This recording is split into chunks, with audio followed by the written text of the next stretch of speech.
नमस्कार दोस्तों, आज हम चर्चा करेंगे ईवीएस की। और देखिए, मैं जो ईवीएस की चर्चा आपसे करने जा रहा हूँ, यहाँ से आपको 15 क्वेश्चन मिल जाएंगे, ऐसा मेरा मानना है।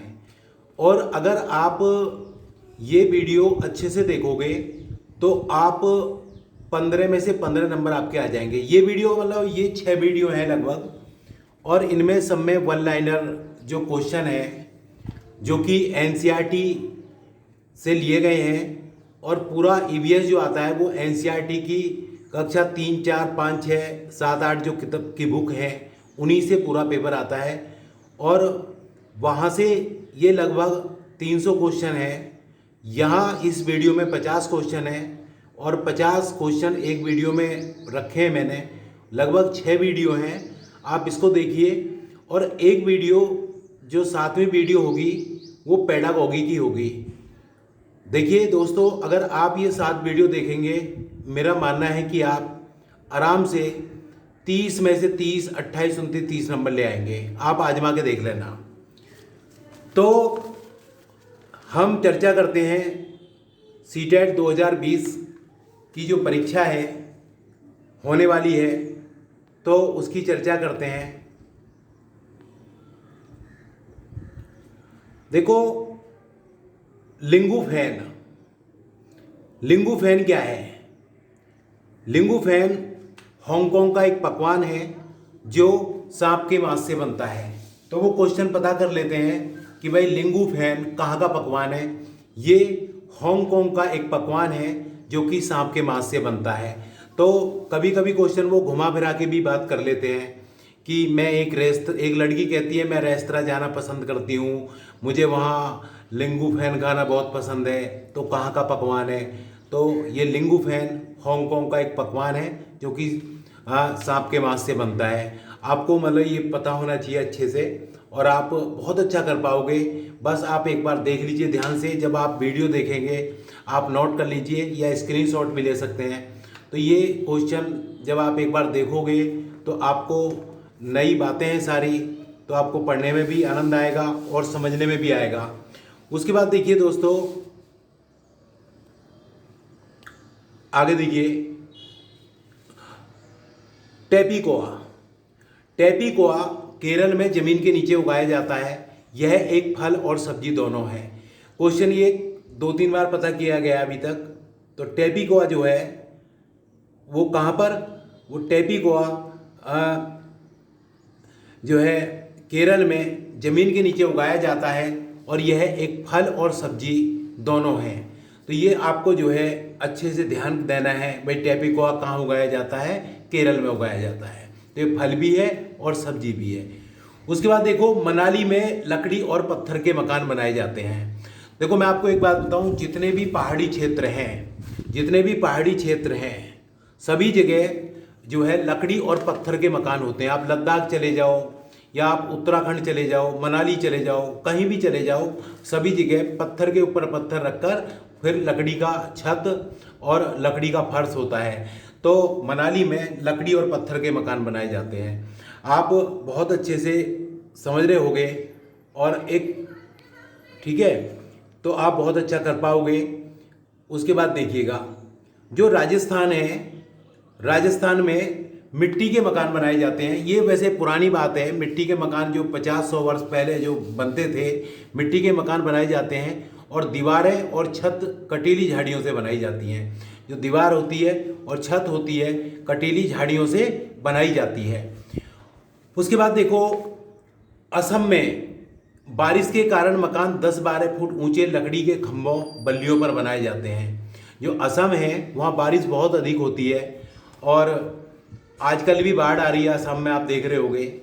तो असम में 10-12 फुट ऊंचे लकड़ी के खंभों पर बल्लियों पर मकान बनाए जाते हैं। एक बार क्वेश्चन वो घुमा फिरा के भी बात करते हैं, घुमा फिरा के कहते हैं। जैसे एक लड़के ने कहा मैं एक ऐसे गांव से या ऐसी जगह से आया हूं जहां मकान 10-12 फुट ऊंचे लकड़ी के खंभों पर बनाए जाते हैं, तो और वहाँ बारिश बहुत अधिक होती है। तो मैं कहाँ से आया हूँ? तो कहाँ से आया हूँ? आसाम से आया हूँ।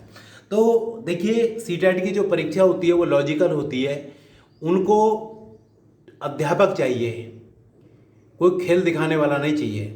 तो इसलिए वो लॉजिकल बातें पता करते हैं और आपको भी लॉजिकल होना पड़ेगा, तो आप बहुत अच्छे से कर पाओगे। एक बार आप इनको देखिएगा, ठीक है। तो ये हो गया। उसके बाद देखो जम्मू कश्मीर में चाय को कहवा कहते हैं। जम्मू कश्मीर में चाय को कहवा कहते हैं और इसमें जो है बादाम डाला जाता है। तो ये पता होना चाहिए आपको कि जम्मू कश्मीर में चाय को कहवा कहते हैं। देखो बल्लम से बनी लकड़ी की एक छोटी सी नाव होती है जो केरल में चलती है। बल्लम से बनी एक छोटी सी लकड़ी की नाव होती है जो कहाँ चलती है? केरल में चलती है। तो ये आप एक बार ढंग से देख लीजिए, आप बहुत अच्छा करते रहोगे। उसके बाद देखिए, एक हाथी दिन में 100 किलो पत्ते तथा झाड़ियाँ खा लेता है तथा एक हाथी दिन में 2 से 4 घंटे सोता है। देखो क्वेश्चन इस बार भी पता किया गया था, हाथी कितना खा लेता है? 100 किलो पत्ते और झाड़ियाँ खा लेता है तथा एक हाथी दिन में 2 से 4 घंटे सोता है और हाथियों के झुंड में केवल हथनियाँ और उनके बच्चे होते हैं। तो ये क्वेश्चन भी पता कर लेता है कि भाई हाथियों के झुंड में कौन होते हैं। आपको ध्यान देना है, केवल हथनियाँ और उनके बच्चे होते हैं और वे बच्चे 10 या 15 साल तक साथ रहते हैं और उसके बाद अलग हो जाते हैं। तो हाथी जो होते हैं उनको पानी में, जो पानी गंदला पानी होता है उसमें लेटना बहुत पसंद होता है ताकि उनके पूरे शरीर पर गारा मिट्टी जो है लिपट जाती है, चिपक जाती है, जो उसके शरीर को ठंडा रखती है। तो आपको पता होना चाहिए, एक हाथी दिन में 100 किलो पत्ते और झाड़ियाँ खा लेता है और हाथी दिन में 2 से 4 घंटे सोता है। हाथियों के झुंड में केवल हथनियाँ और उनके बच्चे होते हैं। ये एक बड़ी अच्छी बात है जो आपको नोट करनी है कि भाई हाथियों के झुंड में केवल हथनियाँ और उनके बच्चे होते हैं। नहीं तो हम क्या सोचते हैं भाई हाथी होते होंगे, हथनियाँ होती होंगी, पूरी फैमिली होती होगी। नहीं, ऐसा नहीं होता है। और वे बच्चे 10-15 साल तक साथ रहते हैं, उसके बाद अलग हो जाते हैं। तो आप इस तरह से थोड़ा सा करोगे तो देखिए बहुत अच्छा कर पाओगे, ठीक है।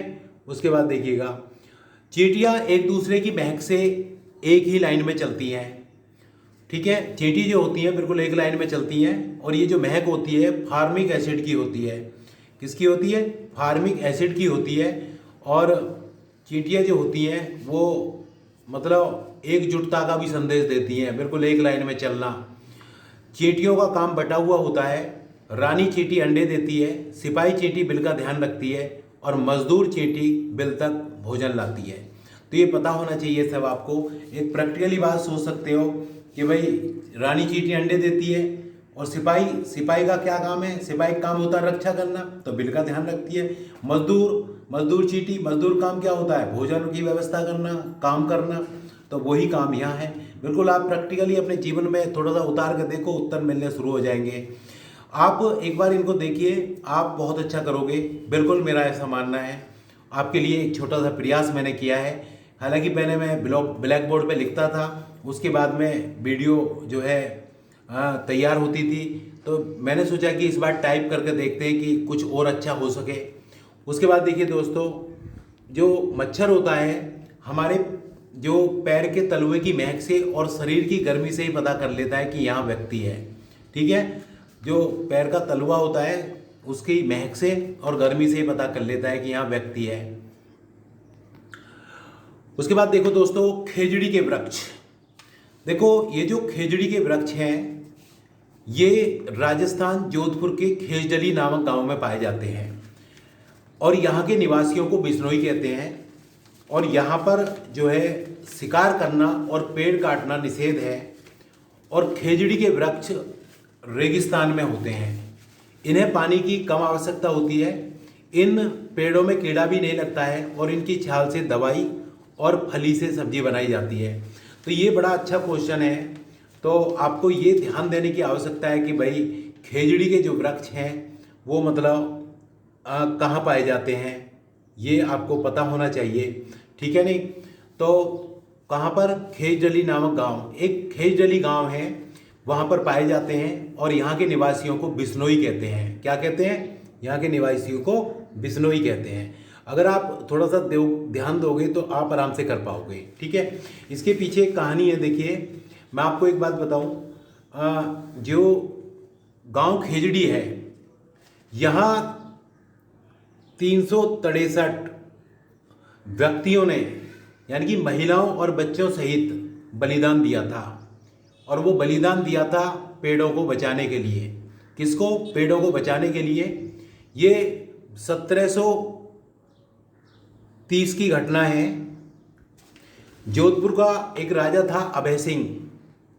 तो जब उसको युद्ध करने से आराम मिला तो उसने महल बनाने की सोची, और महल बनाने के लिए उसको लकड़ियों की आवश्यकता थी। तो उन्होंने पूछा, तो उनके मंत्री थे गिरधारी दास। उन्होंने बताया नज़दीकी में एक खेजडली गांव है। ये जो खेजडली गांव है वहाँ बहुत सारे पेड़ हैं, तो वहाँ से महल के लिए जो है मतलब लकड़ी का इंतजाम हो सकता है। तो राजा ने आदेश दे दिया सैनिकों को पेड़ों को काटने के लिए। तो सैनिक जब खेजडली गांव में पहुँचे तो बिश्नोई लोगों ने सैनिकों का विरोध किया, तो सैनिक वापस आ गए। फिर सैनिकों ने रात में पेड़ काटने की योजना बनाई। तो जब सैनिक रात में पेड़ काटने के लिए आए तो पेड़ कटने की आवाज़ अमृता बिश्नोई ने सुनी, और अमृता बिश्नोई बाहर आ गई। और अमृता बिश्नोई ने मतलब सैनिकों से कहा, भाई आप पेड़ मत काटो। तो सैनिक जो है पेड़ काटने से नहीं रुके, और अमृता बिश्नोई ने कहा, जो ये पेड़ होते हैं हमारे परिवार का एक हिस्सा है, इसके लिए हम जान भी दे सकते हैं। और अमृता बिश्नोई पेड़ों से लिपट गईं। तो अमृता बिश्नोई जो थी मतलब उन्होंने एक बड़ी बात कही थी कि पेड़ को काटना है तो मेरे टुकड़े टुकड़े करने होंगे, पेड़ को काटना है तो मेरे टुकड़े टुकड़े करने होंगे। और राजस्थानी भाषा में जैसा कि वो बोलती थी, उन्होंने कहा, एक पत्ता भी कौनू काटन देसू, यानी कि मैं एक भी पत्ता नहीं कटने दूंगी। और मैं आपको एक बात बताऊं, ये जो खेजडली गांव है, अभी इसकी बात कर रहा हूं मैं आपसे, तो उन्होंने कहा कि मैं एक भी पत्ता नहीं कटने दूंगी। तो आप तो पेड़ काटने की बात कर रहे हैं। तो सैनिकों ने का दिल नहीं पसीजा, और उन्होंने अमृता बिश्नोई का जो सर है धड़ से अलग कर दिया। और अमृता बिश्नोई मरने के बाद भी पेड़ों से लिपटी रही। और इस तरह से मतलब कि इस पेड़ों की रक्षा के लिए 363 व्यक्तियों ने अपनी जान गंवाई थी। और जब ये बात आसपास के गांव थे, 84 गांव थे बिश्नोई के, उनको पता चली तो ये बात आग की तरह फैल गई, और सभी गांव वाले इकट्ठा हो गए और निश्चय किया कि किसी भी हाल में पेड़ नहीं कटने देंगे। लोग पेड़ों से लिपटते रहे, बलिदान देते रहे, और खेजडली गांव में चिपको आंदोलन सबसे पहले हुआ था। ठीक है, खेजडली गांव में चिपको आंदोलन एक तरह से सबसे पहले हुआ था।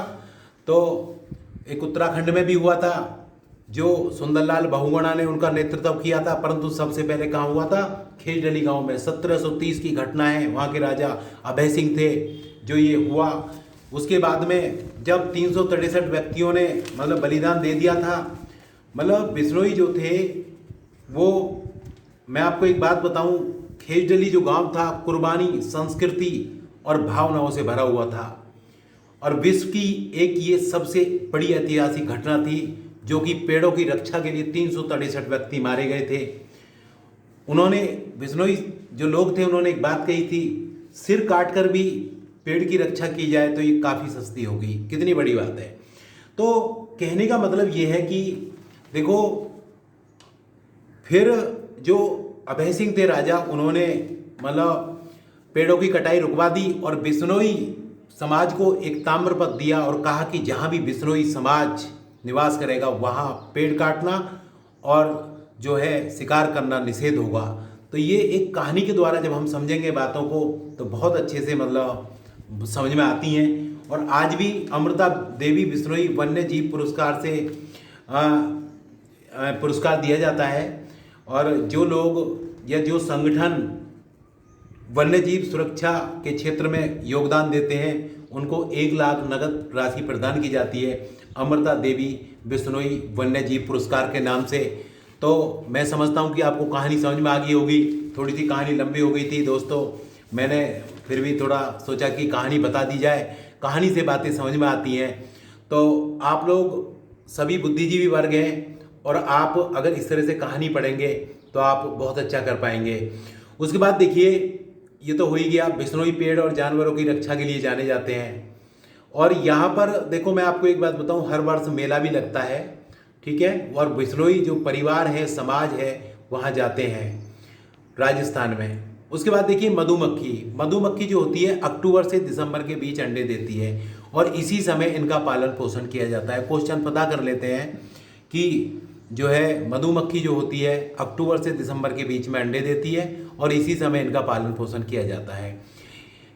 गोवा से केरल तक 92 सुरंग और 2000 पुल हैं। ये क्वेश्चन भी उन्होंने पता कर लिया था कि गोवा से केरल तक 92 सुरंग और 2000 पुल हैं। उसके बाद देखो कर्णम मल्लेश्वरी, ये एक वेट लिफ्टर है और ये आंध्र प्रदेश की रहने वाली है। ये एक बार में 130 किलो वजन उठाती हैं। इन्होंने भारत से बाहर 29 मेडल जीते हैं, और 12 वर्ष की आयु से ही इन्होंने वेट लिफ्टिंग शुरू कर दी थी। तो आपको पता होना चाहिए कि कर्णम मल्लेश्वरी कौन है, एक वेट लिफ्टर है, और ये कहाँ की रहने वाली है, आंध्र प्रदेश की रहने वाली है। तो ये सारी बातें अगर हमें पता होंगी तो हम बहुत अच्छे से मतलब कर पाते हैं, ठीक है। और भारत के बाहर इन्होंने 29 मेडल जीते हैं, और 12 वर्ष की आयु से ही इन्होंने वेट लिफ्टिंग शुरू कर दी थी। अहमदाबाद, गांधीनगर और वलसाड़ गुजरात में है। अहमदानगर, गांधीनगर और वलसाड़ कहाँ पर है, गुजरात में। क्वेश्चन पता कर लेते हैं कि भाई अहमदाबाद, गांधीनगर ये कहाँ पर है, गुजरात में है। मलयालम में माँ की बड़ी बहन को वलियम्मा, जो मौसी होती है उसको वलियम्मा कहते हैं, और नानी को अम्मिम्मा, अम्मी की अम्मा अम्मिम्मा, और चाचा को चिटप्पन और चाची को कजुम्मा कहते हैं। तो ये आप जो है ध्यान दे लेना कि जो मौसी होती है, माँ की बड़ी बहन होती है, उसको वलियम्मा, और नानी को अम्मिम्मा, और चाचा को चिटप्पन, चाची को कजुम्मा कहते हैं। आप थोड़ा सा ध्यान दोगे तो बहुत अच्छा कर पाओगे दोस्तों, क्योंकि देखो सीटेट की जो परीक्षा होती है बड़ी लॉजिकल होती है। और मैं आपको एक बात बता रहा हूँ कि मैंने आपके लिए एक पेडागोगी की वीडियो बनाई है, बहुत ही अच्छी वीडियो है। उस वीडियो 15 क्वेश्चन मिल जाएंगे, सिर्फ आपको देखना है एक बार उसको, कि मतलब कौन सी चीज़ें पॉजिटिव हो सकती हैं, कौन से मतलब नेगेटिव हो सकती है, ठीक है। वो मैं उसी में बताऊंगा आपको। उत्तर प्रदेश में कचनार के फूलों से, और केरल में केलों के फूलों से, और महाराष्ट्र में सहजन के फूलों से सब्जी बनाई जाती है। जब आप इस तरह से करोगे तो आप बहुत अच्छा कर पाओगे। तो उत्तर प्रदेश में कचनार के फूलों से, केरल में केलों के फूलों से, और महाराष्ट्र में सहजन के फूलों से सब्जी बनाई जाती है। उसके बाद देखिए दोस्तों, गुलदावरी और जीनिया के फूलों से रंग बनाए जाते हैं। गुलदावरी जिनसे कपड़े रंगे जाते हैं, आपको पता होना चाहिए। सेल्फ कॉन्फिडेंस के साथ तैयारी कीजिए, है नहीं। आज देखिए वैसे पूरा देश कोरोना की चपेट में, देश क्या पूरा विश्व है, सारे शिक्षण संस्थान बंद हैं। तो मेरा एक छोटा सा प्रयास है आप लोगों के लिए कि आप जब भी परीक्षा हो, आप घर बैठकर बहुत अच्छे से वीडियो देखोगे तो दोस्तों वादा करता हूं कि वादा भी करता हूं और दावा भी करता हूं कि आप 30 में से 28-29 नंबर ले आओगे। सिर्फ बातों को समझिए, एक बार देखिए, आप बुद्धिजीवी हैं सारे के सारे, आप बहुत अच्छा कर पाओगे। तो गुलदावरी और जीनिया के फूलों से रंग बनाए जाते हैं, जिनसे कपड़े रंगे जाते हैं।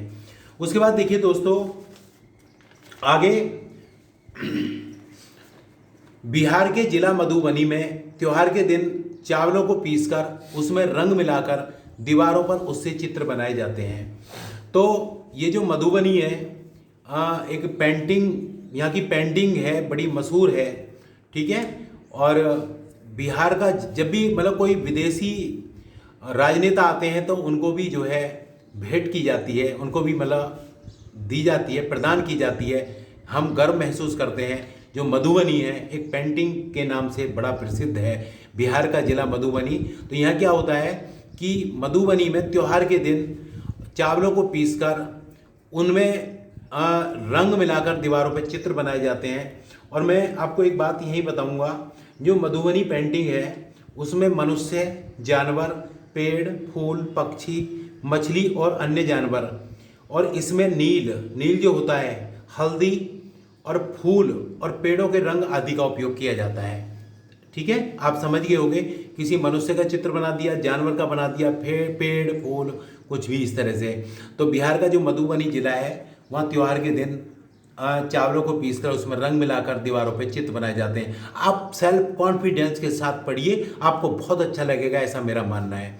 उत्तर प्रदेश के कन्नौज जिले में इत्र बनाने का काम होता है, ये तो आप जानते हैं।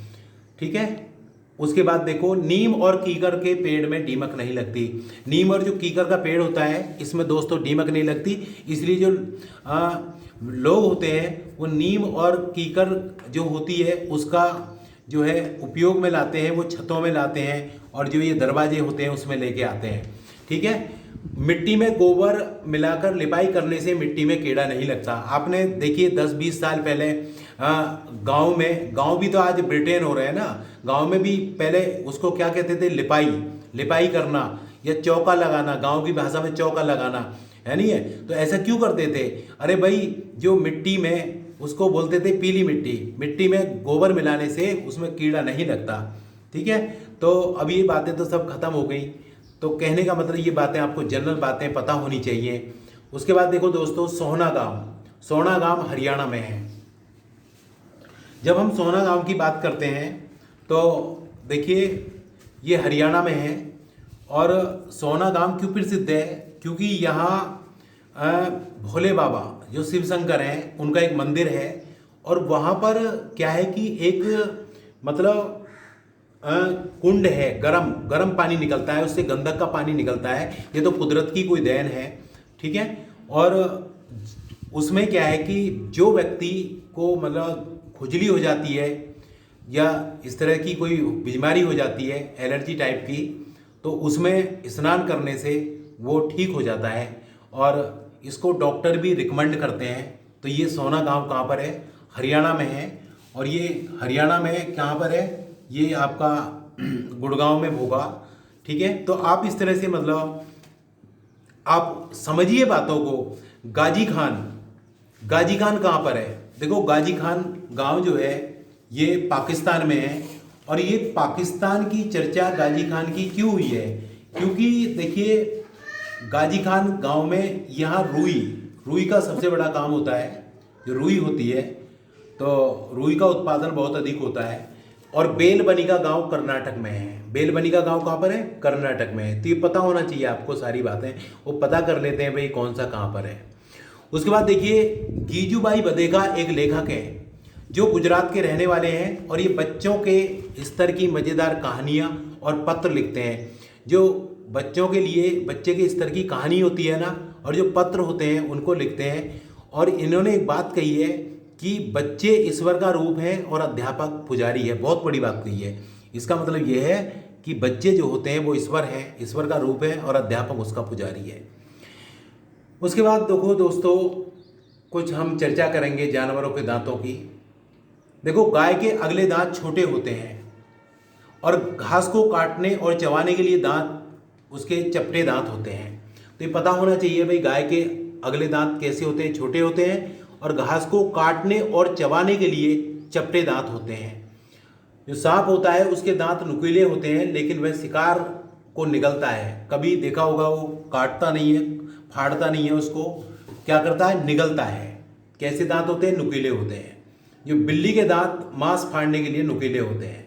ये छोटी छोटी बातें आपको पता होनी चाहिए, क्योंकि हम छोटी बातों में भी कभी कभी कंफ्यूज हो जाते हैं। चूहे के दांत बढ़ते रहते हैं, परंतु किसी भी चीज़ को खाने से उसके दांत घिसते भी रहते हैं। ठीक है, तथा गिलहरी के अगले दांत भी चूहे के दांतों की तरह बढ़ते रहते हैं। देखो, मैं आपको एक बात बताऊं, आपको ऑप्शन में चूहा भी मिल जाएगा, गिलहरी भी। ठीक है, चूहे के दांत बढ़ते रहते हैं, गिलहरी की भी यही समस्या है। परंतु अगर ऑप्शन आए तो आप चूहा ही लगाना उसमें। अगर चूहा ना हो तो गिलहरी हो तो गिलहरी करना। ठीक है, तो चूहे के दांत बढ़ते रहते हैं। और मैं आपको यहाँ एक बात बताऊं, जो चूहा होता है उसमें उसको दिखाई कम देता है, और चूहे में सूंघने, स्पर्श करने की शक्ति बहुत अधिक होती है। आप रात को जब सोते हो तो आपने देखा नहीं होगा कि मुझे रात किसी ने काट लिया, तो हमारे माता पिता कहते हैं अरे चूहा होगा। ठीक है, नहीं? तो चूहा जो होता है उसको सूंघने में और स्पर्श करने में जो है की शक्ति बहुत अधिक होती है, वो क्वेश्चन पता कर लेते हैं। देखो पक्षियों के घोंसले की हम चर्चा करेंगे। कलचिड़ी, ये इंडियन रॉबिन भी कहते हैं इसको, ये पत्थरों में घास से घोंसला बनाती है। वो पता कर लेते हैं भाई कलचिड़ी इंडियन रॉबिन कहाँ घोंसला बनाती है, पत्थरों में घोंसला बनाती है। जो कौवा कौवा जो होता है, कौवा जो होता है लोहे के तारों और पेड़ की शाखाओं से घोंसला बनाता है। बहुत ही चालाक पक्षी होता है, तो वो अपने घोंसले में लोहे के तार को भी उपयोग में लाता है। और कौवा अपना घोंसला सबसे अधिक ऊंचाई पर बनाता है। एक बार यही क्वेश्चन पता कर लिया था कि भैया जो सबसे अधिक ऊंचाई पर घोंसला कौन बनाता है। सबसे अधिक ऊंचाई पर जो कौवा होता है घोंसला बनाता है, और कोयल इसी के घोंसले में अपने अंडे देती है। ठीक है, तो आपको पता होना चाहिए सबसे ऊंचाई पर, अधिक ऊंचाई पर घोंसला कौन बनाता है, कौवा बनाता है। देखिए फाख्ता कैक्टस कांटों और मेहंदी की मेंढ के बीच में घोंसला बनाती है। आप इसको तो वैसे भी याद कर सकते हो, कैक्टस कांटे। तो फाख्ता कैक्टस एक चिड़िया होती है, ये कांटों और मेहंदी की मेंढ में घोंसला के बीच में घोंसला बनाती है। जो गौरैया होती है बीच में समाप्त हो गई थी बिल्कुल, अब दोबारा से फिर दिखाई देने लगी है, बड़ी अच्छी बात है। गौरैया और कबूतर अलमारी के ऊपर या दर्पण के पीछे कहीं भी घोंसला बना लेते हैं। कबूतर हुआ, गौरैया हुई, ये घरों में अलमारी के पीछे कहीं भी घोंसला बना लेते हैं। बसंत गौरी पेड़ के तने में छिद्र करके उसमें अपने अंडे देती है। जो बसंत गौरी चिड़िया होती है वो पेड़ के तने में छिद्र करके, वो पेड़ का जो तना होता है उसमें छिद्र करती है, ठीक है, और उसमें अपने मतलब अंडे रखती है। तो आपको पता होना चाहिए। दर्जन चिड़िया की चोंच नुकीली होती है और वह पत्तों को थैली की तरह सी लेती है और उसमें अंडे देती है। आप इसको कैसे याद करोगे, दर्जी का काम क्या होता है, देखो दर्जी का काम क्या होता है, सीना, पत्तों को सी लेती है। तो दर्जी का काम क्या होता है, सीना, कपड़ों को सीना, दर्जन सीना। तो दर्जन चिड़िया की चोंच नुकीली होती है और वह पत्तों की थैली की तरह सी लेती है और उसमें अंडे देती है। पत्ते होते हैं ना, उनको सी लेती है, ठीक है, और उसमें अंडे देती है।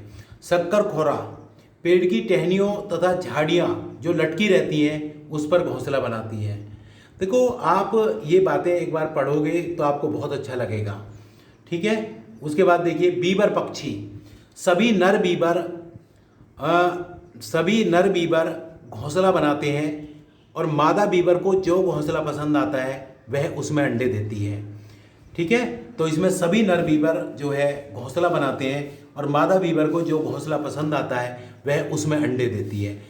देखो मैं आपको एक बात बताऊंगा दोस्तों, सीटेट की जो परीक्षा है लॉजिकल होती है, और ये सभी जो मैं आपसे यहाँ चर्चा कर रहा हूँ, जो सभी कॉन्सेप्ट की चर्चा कर रहा हूँ, ये सभी एनसीईआरटी से लिए गए हैं और पूरा ईवीएस जो आता है वो एनसीईआरटी से आता है। आप एनसीईआरटी की किताब पढ़ लीजिए या इसको देख लीजिए, आपको कहीं कोचिंग की आवश्यकता नहीं है।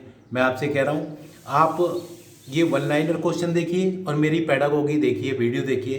तो मैं 6 वीडियो आपके लिए 2-3 दिन में जो है यूट्यूब पर आपको मिलेंगी। आप 6 वीडियो देखिए और उसके बाद आप 11 से 19 तक के जितने भी सीटेट की परीक्षा हैं उन क्वेश्चन को आप हल करिए। आप मतलब देखना सारे क्वेश्चन कर पाएंगे, ऐसा मेरा मानना है।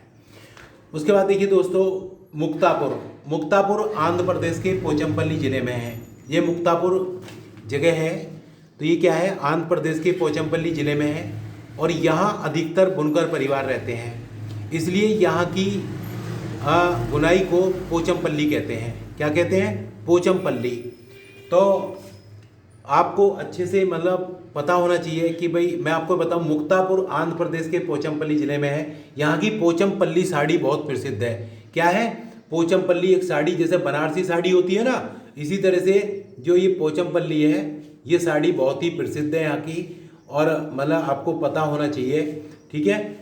और एक साड़ी और है यहाँ की दोस्तों, पोचमपल्ली तो है ही है, एक तो पोचमपल्ली है और एक यहाँ की है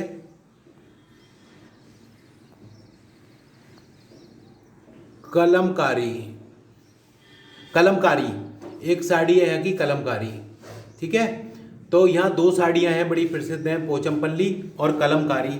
तो दोनों की दोनों साड़ी प्रसिद्ध हैं। और मैं आपको एक बड़ी अच्छी बात बताऊँ, ये जो आंध्र प्रदेश है, ये जो दोस्तों आंध्र प्रदेश है, ये अब तेलंगाना राज्य में है। सॉरी, मुक्तापुर जो है पहले आंध्र प्रदेश में था, अब तेलंगाना राज्य में है इस समय जो है अब।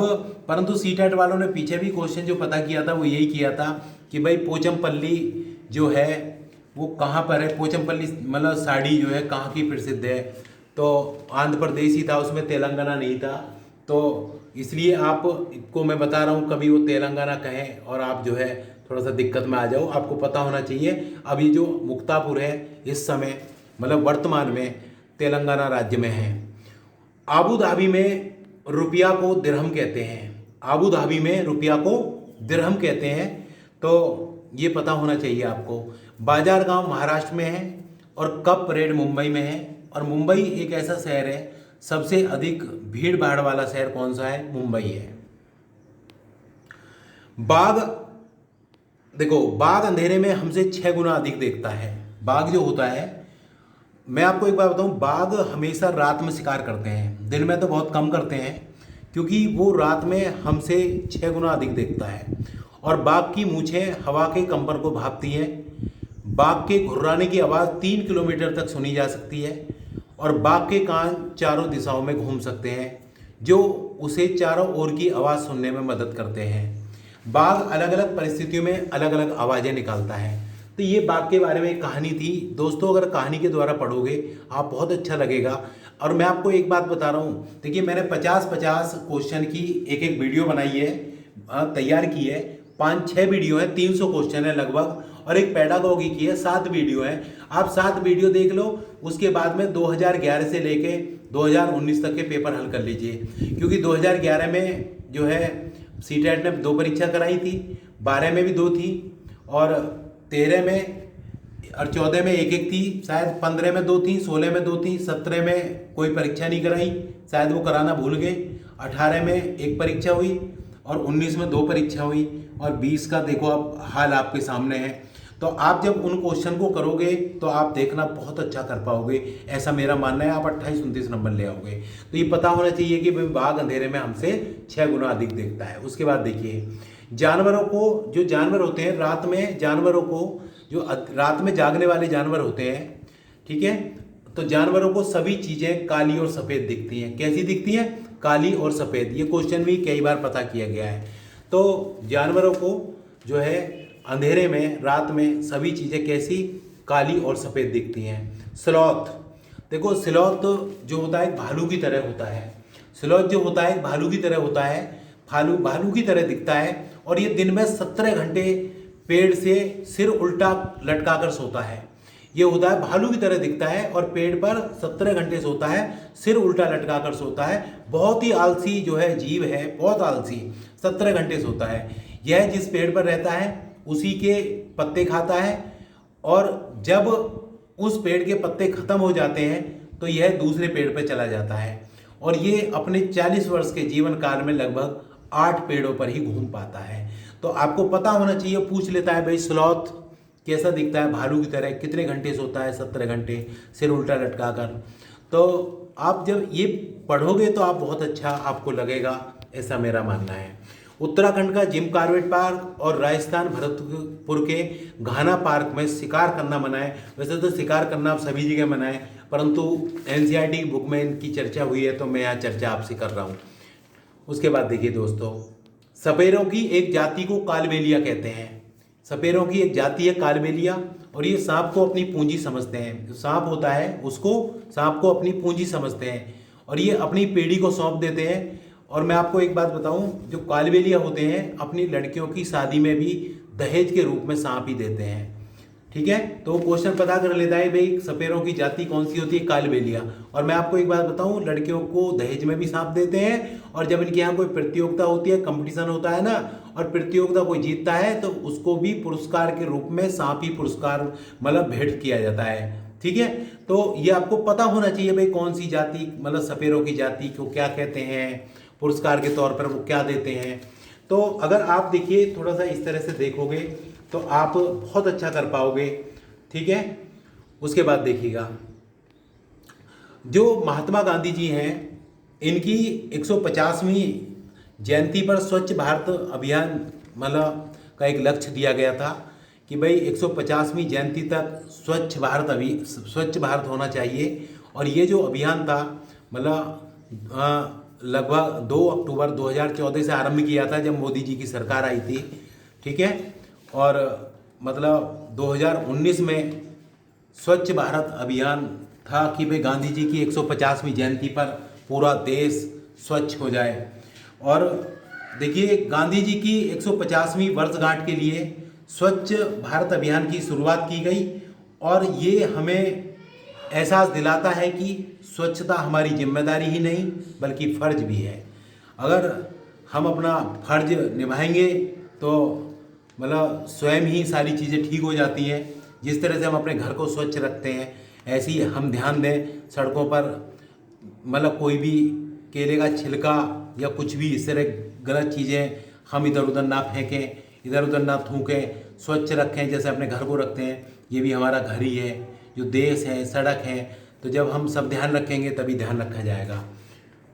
उसके बाद देखिए दोस्तों, नाग गुफन एक रंगोली है जिसका जो प्रयोग गुजरात, सौराष्ट्र और दक्षिण भारत में दीवारों को सजाने के लिए किया जाता है।